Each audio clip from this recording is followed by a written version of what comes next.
സജീഷ്, ഇപ്പോൾ ഇസ്ലാമാബാദിൽ തുടർച്ചയായി സൈറൺ മുഴങ്ങിക്കൊണ്ടിരിക്കുന്നു എന്ന വിവരങ്ങൾ കൂടി ഇപ്പോൾ വരുന്നുണ്ട്. റാവൽപിണ്ടിയിലെ സൈനിക ആസ്ഥാനത്തിന് നേരെ ആക്രമണം ഉണ്ടായിരിക്കുന്നു എന്ന വിവരങ്ങൾ കൂടി വരുന്നു. അതായത് ഇന്ത്യ ആക്രമണം അഴിച്ചുവിടുക തന്നെയാണ് അല്ലേ? തീർച്ചയായിട്ടും റോഷി, ഇപ്പോൾ ഇസ്ലാമാബാദിൽ സൈറൺ മുഴങ്ങിയതിൻ്റെ അർത്ഥം കൂടുതൽ ആക്രമണങ്ങൾ പാകിസ്ഥാൻ പ്രതീക്ഷിക്കുന്നു, അല്ലെങ്കിൽ മറ്റൊരു തരത്തിൽ സൈനിക ഇടപെടലുകൾ പാകിസ്ഥാൻ ആശങ്കപ്പെടുന്നുണ്ട്. ജനങ്ങൾക്ക് മുന്നറിയിപ്പ് നൽകാനാണ് ബങ്കറുകളിലേക്ക് പോകാൻ അല്ലെങ്കിൽ സുരക്ഷിതമായ ഇടങ്ങളിലേക്ക് പോകാൻ ജനങ്ങൾക്ക് നൽകുന്ന സൂചനയാണ് ഈ സൈറൺ. ഏതെങ്കിലും ആക്രമണം ഉണ്ടാകുമ്പോൾ, അത്യാഹിതം ഉണ്ടാകുമ്പോൾ മാത്രമാണ് ഇത്തരമൊരു പ്രതിരോധ സൈറൺ മുഴങ്ങുക. അതായത് പാകിസ്ഥാൻ കൂടുതൽ ആക്രമണങ്ങൾ ഇന്ത്യയുടെ ഭാഗത്ത് നിന്ന് പ്രതീക്ഷിക്കുന്നുണ്ട്. ലഹോർ ഉൾപ്പെടെയുള്ള പ്രധാനപ്പെട്ട ഏറ്റവും ജനസാന്ദ്രതയേറിയ നഗരങ്ങളിൽ, ഏറ്റവും സുരക്ഷാ സംവിധാനങ്ങളുള്ള നഗരങ്ങളിൽ പോലും ഇന്ത്യക്ക് ഡ്രോൺ ആക്രമണം നടത്താൻ ശേഷി ഉണ്ടായിരിക്കെ പാകിസ്ഥാൻ കൂടുതൽ ഭയപ്പെടേണ്ടിയിരിക്കുന്നു. ഇസ്ലാമാബാദ് എന്ന അവരുടെ തലസ്ഥാനം പോലും ഇന്ത്യയുടെ ലക്ഷ്യമായി തന്നെ ഉണ്ടാകാം. അതുകൊണ്ടാണ് ഇപ്പോൾ സൈറൺ മുഴങ്ങിയിരിക്കുന്നത്. സ്വാഭാവികമായിട്ടും ഇന്ത്യൻ ഡിഫൻസ് മിനിസ്ട്രി നൽകിയ വിശദീകരണം അനുസരിച്ചാണെങ്കിൽ ഇതെല്ലാം പാകിസ്ഥാൻ നടത്തിയ ആക്രമണത്തിൻ്റെ തിരിച്ചടി എന്ന രീതിയിൽ തന്നെയാണ്. കഴിഞ്ഞ ദിവസങ്ങളിൽ പാകിസ്ഥാൻ്റെ സൈനിക കേന്ദ്രങ്ങളെ ലക്ഷ്യം വെക്കില്ല എന്നെങ്കിൽ ലക്ഷ്യം വെച്ചിട്ടില്ല എന്ന് ഇന്ത്യ പറഞ്ഞിരുന്നു. ഇന്ത്യയുടെ ആ മറുപടി തൃപ്തരാകാതെ അല്ലെങ്കിൽ ആ മറുപടി ഗൗനിക്കാതെയാണോ ഓപ്പറേഷൻ സിന്ദൂർ എന്ന് നടത്തിയ ഇന്ത്യ നടത്തിയ ഭീകരവേട്ടയ്ക്കെതിരെ പാകിസ്ഥാൻ സൈന്യം തന്നെ നേരിട്ട് യുദ്ധത്തിനിറങ്ങുന്ന, ആക്രമണത്തിനിറങ്ങുന്ന ഒരു സമീപനം. അതിൻ്റെ ഭാഗമായിട്ടാണ് ഇന്ത്യയുടെ 15ഓളം മേഖലകളിൽ മിസൈൽ ഡ്രോൺ ആക്രമണങ്ങൾ പാക് സേന നടത്തിയത്. ഇതിന് ശേഷമാണ് ഇന്ത്യ പാകിസ്ഥാൻ്റെ സൈനിക സംവിധാനങ്ങളെ ലക്ഷ്യം വെച്ചുള്ള ആക്രമണങ്ങളിലേക്ക് തിരിഞ്ഞത്. ഡ്രോൺ ആക്രമണം അതിൻ്റെ ഭാഗമാണ്. ലഹോറിലെ വ്യോമ പ്രതിരോധ സംവിധാനം ഇന്ത്യയുടെ ഡ്രോൺ ആക്രമണത്തിൽ തകർന്ന് തരിപ്പണമായിരിക്കുന്നു. അത് പാകിസ്ഥാൻ്റെ സൈനിക വക്താവ് സ്ഥിരീകരിക്കുകയും ചെയ്തു. 9 പ്രധാനപ്പെട്ട നഗരങ്ങളിൽ ഇന്ത്യ ഡ്രോൺ ആക്രമണം നടത്തിയെന്നാണ് പാക് ആർമി സ്ഥിരീകരിച്ചത്. അതിൽ കറാച്ചിയുണ്ട്, ലഹോറുണ്ട്, റാവൽപിണ്ടിയുണ്ട്. ഏറ്റവും ഒടുവിൽ ഇസ്ലാമാബാദിൽ പോലും ആ ഡ്രോൺ ആക്രമണം പാകിസ്ഥാൻ ഭയപ്പെടുന്നു. അതിൻ്റെ ഭാഗമായിട്ടാണ് ഇപ്പോൾ സൈറൺ മുഴക്കി ജനങ്ങൾക്ക് അലേർട്ട് നൽകാൻ പാക് സേന തീരുമാനിച്ചത്. സജീഷ്, നമുക്കറിയാം ഒരു പ്രകോപനം ഇങ്ങനെ തുടർന്നുകൊണ്ടിരുന്നാൽ കനത്ത തിരിച്ചടി ഉണ്ടാവുമെന്ന് ഇന്ത്യ എത്രയോ തവണ ആവർത്തിച്ചതാണ്. പാകിസ്ഥാൻ പലതരത്തിലും ഇപ്പോൾ പ്രകോപിപ്പിച്ചുകൊണ്ടേ ഇരിക്കുകയാണ്. ഒരു പിൻവാങ്ങൽ എന്നുള്ളത് പാകിസ്ഥാന്റെ ഭാഗത്തു നിന്ന് ഉണ്ടാവുന്നില്ല എന്ന് തന്നെ പറയാം. അപ്പോൾ വലിയ തിരിച്ചടി ഇന്ത്യയിൽ നിന്നുണ്ടാവുമെന്നുള്ള ഒരു കാര്യം അത് തന്നെയല്ലേ ഇനിയിപ്പോൾ മുന്നിൽ നമ്മൾ കാണേണ്ടത്? അതായത് വരും മണിക്കൂറുകളൊക്കെ എത്രത്തോളം നിർണായകമാണ് സജീഷ്? വരും മണിക്കൂർ തീർച്ചയായും റോഷി നിർണായകമാണ്. രണ്ട് രാജ്യങ്ങളെ സംബന്ധിച്ചിടത്തോളം തീർച്ചയായും വരും മണിക്കൂറുകൾ നിർണായകമാണ്. കാരണം ഒരു യുദ്ധത്തിലേക്ക് പോയി കഴിഞ്ഞാൽ സ്വാഭാവികമായിട്ടും അതിർത്തി മേഖലകളിൽ കഴിയുന്ന അല്ലെങ്കിൽ സൈനിക മേഖലകളിൽ കഴിയുന്ന സിവിലിയന്മാർക്ക് വരെ ജീവഹാനി സംഭവിക്കാവുന്ന ഗുരുതരമായ പ്രത്യാഘാതങ്ങൾ ഉണ്ടാക്കുന്ന ഒരു സാഹചര്യത്തിലേക്ക് അത് പോയേക്കാം. അതുകൊണ്ട് രണ്ട് രാജ്യങ്ങൾക്കും ഒരുപോലെ ഇത് വെല്ലുവിളിയും പ്രതിസന്ധിയുമാണ്. പക്ഷേ ഇപ്പോഴത്തെ സാഹചര്യം നോക്കിക്കഴിഞ്ഞാൽ പാകിസ്ഥാനാണ് അതിൽ ഏറ്റവും കൂടുതൽ ഭയക്കേണ്ടി വരിക എന്ന് പറയേണ്ടി വരും. കഴിഞ്ഞ ദിവസം ഇന്ത്യ നടത്തിയ ഓപ്പറേഷൻ സിന്ദൂറിൻ്റെ പ്രധാനപ്പെട്ട ലക്ഷ്യങ്ങൾ പാകിസ്ഥാനിലെ ഭീകര കേന്ദ്രങ്ങൾ ആയിരുന്നു.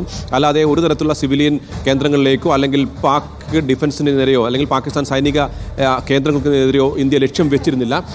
എന്നാൽ ഇത് ഗൗനിക്കാതെ അല്ലെങ്കിൽ ഇന്ത്യയുടെ ഈ നീക്കം ഗൗനിക്കാതെ പാകിസ്ഥാൻ ഇന്ത്യ നടത്തിയത് പ്രകോപനപരമായ ആക്രമണമാണ് എന്ന് പാക് സേനാ മേധാവികളും പാകിസ്ഥാൻ്റെ ഭരണകൂടമെല്ലാം തന്നെ ഇത് ആവർത്തിച്ച് മുന്നോട്ട് വെക്കുകയായിരുന്നു.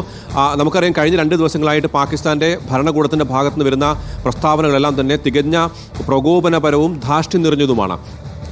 26ഓളം നിരപരാധികളായ ഇന്ത്യക്കാരുടെ ജീവനെടുത്ത പാകിസ്ഥാൻ്റെ മണ്ണിൽ നിന്നുണ്ടായ തീവ്രവാദ ആക്രമണങ്ങൾക്കുള്ള സ്വാഭാവികമായ തിരിച്ചടി മാത്രമാണ് ഇന്ത്യ നൽകിയതെന്ന ഇന്ത്യയുടെ നിലപാട് അംഗീകരിക്കാതെ അതിന് തികച്ചും പ്രകോപനപരമായ പ്രസ്താവനകളോടുകൂടി നേരിടാനാണ് പാകിസ്ഥാൻ്റെ സൈന്യവും പാകിസ്ഥാൻ്റെ ഭരണകൂടവും ശ്രമിച്ചത്. അതിൻ്റെ ഭാഗമായിട്ട് ഇന്ത്യക്ക് തക്കതായ ശിക്ഷ നൽകുമെന്ന് പാക് പ്രധാനമന്ത്രി ഷഹബാസ് ഷെരീഫ് പറയുകയും ചെയ്തു.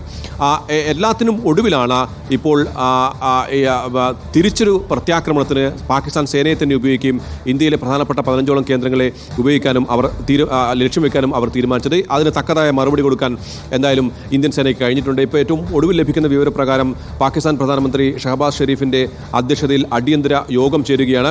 കൂടുതൽ കടുത്ത നടപടികളിലേക്ക് പാക് സേനയും പാക് ഭരണകൂടവും പോകുമോ എന്നാണ് അറിയാനുള്ളത്. ഓപ്പറേഷൻ സിന്ദൂറിനെ എന്തായാലും തിരിച്ചടിക്കേണ്ട ഒരു ബാധ്യത അല്ലെങ്കിൽ തിരിച്ചടി നൽകേണ്ട ഒരു ബാധ്യത തങ്ങൾക്കുണ്ട് എന്ന വിലയിരുത്തലാണ് പാക് ഭരണകൂടം ഉണ്ടായിരുന്നത്. കാരണം അത്രയേറെ വലിയ ക്ഷീണം ഓപ്പറേഷൻ സിന്ദൂർ പാകിസ്ഥാൻ സൈന്യത്തിനും ഭരണകൂടത്തിനും നൽകിയിട്ടുണ്ട്. അവർക്ക് ഒരു തരത്തിലുള്ള പ്രതിരോധ സംവിധാനവും ഇന്ത്യയുടെ ആക്രമണത്തിനോട് നേരിട്ട് നിൽക്കാൻ കഴിഞ്ഞില്ല. അവരുടെ എല്ലാ പ്രതിരോധ സംവിധാനങ്ങളെയും തകർത്ത് അരിപ്പണമാക്കിക്കൊണ്ടാണ് ഇന്ത്യ ഓപ്പറേഷൻ നടത്തിയത്.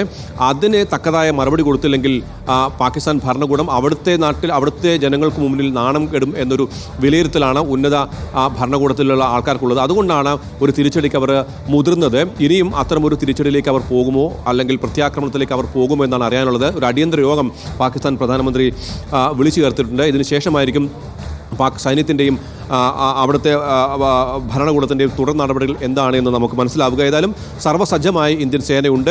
അത് അതിർത്തിയിൽ മാത്രമല്ല പാകിസ്ഥാൻ ആക്രമണം നടത്തുന്ന മേഖലകളിൽ കൂടി കടന്നു ചെന്ന് അവയെ നശിപ്പിക്കാൻ വേണ്ടിയുള്ള സർവ്വസജ്ജമായ പ്രതിരോധ സംവിധാനം ഇന്ത്യൻ സേന ഇപ്പോൾ തന്നെ ഒരുക്കിയിട്ടുണ്ട്. റോഷി, സജീഷ്, ഈ റാവൽപിണ്ടിയിലെ ക്രിക്കറ്റ് സ്റ്റേഡിയത്തിന് നേരെയുണ്ടായ ഡ്രോൺ ആക്രമണത്തിന് പിന്നാലെ ഇതാ ഇപ്പോൾ മത്സരങ്ങളെല്ലാം കറാച്ചിയിലേക്ക് മാറ്റി എന്ന വിവരങ്ങൾ കൂടി വരുന്നു. അത്തരമൊരു സാഹചര്യം ഉണ്ടായിരിക്കുന്നു അല്ലേ? റോഷി, തീർച്ചയായിട്ടും റാവൽപിണ്ടി നമുക്കറിയാം പാകിസ്ഥാനിലെ പ്രധാനപ്പെട്ട റാവൽപിണ്ടി ക്രിക്കറ്റ് സ്റ്റേഡിയം പാകിസ്ഥാനിലെ പ്രധാനപ്പെട്ട ക്രിക്കറ്റ് മത്സരങ്ങൾ നടക്കുന്ന ഒരു സ്ഥലമാണ്. പാക് ക്രിക്കറ്റ് ബോർഡിൻ്റെ പ്രാദേശിക ലീഗ് മത്സരങ്ങൾ ഉൾപ്പെടെ പ്രധാനപ്പെട്ട രാജ്യാന്തര മത്സരങ്ങൾ ഉൾപ്പെടെ നടക്കുന്ന ഒരു സ്റ്റേഡിയമാണ് റാവൽപിണ്ടി ക്രിക്കറ്റ് സ്റ്റേഡിയം. മാത്രമല്ല പാകിസ്ഥാൻ്റെ സൈനിക ആസ്ഥാനം എന്ന് വിശേഷിപ്പിക്കാവുന്ന പ്രധാനപ്പെട്ട സൈനിക സംവിധാനങ്ങളെല്ലാം തന്നെ പ്രവർത്തിച്ചു വരുന്ന ഒരു പ്രദേശം കൂടിയാണ് റാവൽപിണ്ടി. അവിടേക്കാണ് ഇപ്പോൾ ഒരു ആക്രമണം ഉണ്ടാവുകയും റാവൽപിണ്ടി ക്രിക്കറ്റ് സ്റ്റേഡിയത്തിൻ്റെ ഒരു പ്രധാനപ്പെട്ട ഭാഗം തകരുകയും ചെയ്തത്. അവിടെ നടത്താനിരുന്ന മറ്റു പ്രധാനപ്പെട്ട PSL മത്സരങ്ങൾ, IPL പോലെ പാകിസ്ഥാൻ നടക്കുന്ന ഒരു ക്രിക്കറ്റ് ലീഗാണ് PSL. അവിടുത്തെ ശേഷിക്കുന്ന എല്ലാ മത്സരങ്ങളും കറാച്ചിയിലേക്ക് മാറ്റുകയും ചെയ്തത്. ഏതായാലും നിർണായക നീക്കങ്ങൾ പാകിസ്ഥാൻ്റെ ഭാഗത്തുണ്ടായിരുന്നുണ്ട്. തുടർ നടപടികൾ ചർച്ച ചെയ്യാൻ വേണ്ടി പാക് പ്രധാനമന്ത്രിയുടെ അധ്യക്ഷതയിൽ അടിയന്തര യോഗം ചേരുകയാണ്. കഴിഞ്ഞ ദിവസം പാർലമെന്റിലും അതിനുശേഷം രാജ്യത്തെയും അഭിസംബോധന ചെയ്ത് നടത്തിയ പ്രസ്താവനയിൽ അദ്ദേഹം ഇന്ത്യക്ക് തക്കതായ തിരിച്ചടി നൽകുമെന്ന് പറഞ്ഞിരുന്നു. പക്ഷേ ആ തിരിച്ചടികളെല്ലാം തന്നെ വൃഥാവിലാകുന്ന ഒരു കാര്യമാണ് കാണുന്നത്. അവർ നടത്തിയ ആക്രമണങ്ങളെല്ലാം തന്നെ പ്രതിരോധിക്കാൻ ഇന്ത്യൻ സേനയ്ക്ക് കഴിഞ്ഞിട്ടുണ്ട്. മാത്രമല്ല തിരിച്ചങ്ങോട്ട് ആക്രമണം നേരിടുന്ന ഒരു അവസ്ഥയുമുണ്ട്. ലാഹോറിൽ ഉൾപ്പെടെ വലിയ തോതിലുള്ള ആക്രമണങ്ങൾ ഇന്ത്യയുടെ ഭാഗത്തുണ്ടാവുകയും ചെയ്തിട്ടുണ്ട്. അങ്ങനെ തീർത്തും പ്രതിസന്ധിയിലായ ഒരു ഘട്ടത്തിലാണ് പാകിസ്ഥാൻ ഇപ്പോൾ അടിയന്തര യോഗം ചേരുന്നത്. ഈ യോഗ തീരുമാനങ്ങളായിരിക്കും ഇതുമായി ബന്ധപ്പെട്ട തുടർ നീക്കങ്ങളും നടപടികളും തീരുമാനിക്കുക. ഏതായാലും ഇനിയുള്ള മണിക്കൂറുകൾ ഇരു രാജ്യങ്ങൾക്കും നിർണായകമാണ്.